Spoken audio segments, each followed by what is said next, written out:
Heel pain is one of the most common things we see. It can be caused from an injury, so you may be falling from a height, or more commonly it tends to be a gradual onset type issue where someone might have a little bit of pain in the heel, they might not even be so much aware of it, and then it gradually gets worse with time. So first step in the morning, it's often sore. Late at night when you're home from work, it's sort of after you've sat down for a while, it might become sore as well. Heel pain is an interesting one as well. When we look at the way the foot works, we have your gastroc muscle at the back, your calf muscle.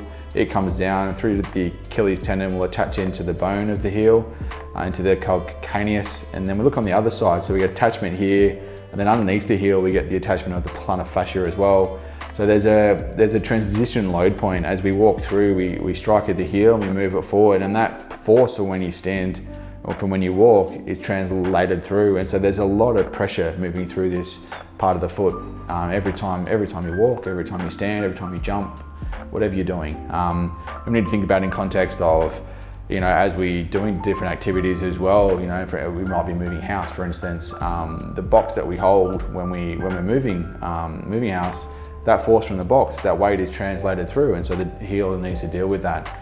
And so often we find these issues are related to how that pressure, how that force is applied, and then there's usually a correlation with an increase, a dramatic increase in pressure applied through there. Yeah, so with heel pain, there's a whole range of things we can do. First off, we probably need to be more or less sure about which area we're treating, because there's a lot of different conditions that can occur within that small space of the heel.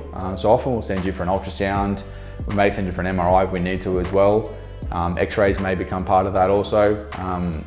But we want to be sure about what's the cause issue there, what the areas are.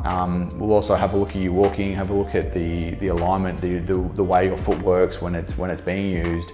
And often there's a discrepancy there. So there might be something where the foot's rotating too far one way or the other.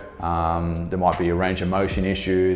There's all sorts of things that come up, and we'll come up with a plan from there. So it may range from something to do with, we can look at sort of non-invasive soft tissue treatments like shockwave, and it involves using a machine, which is this. We're able to apply ultrasound gel to this, and then it sends the sound wave in through and stimulates the area to start to heal. And so that's a really good way that we can initiate the healing process. So these areas often are very slow to start healing, and so this just gives us that little bit of advantage in terms of getting it moving in the right direction.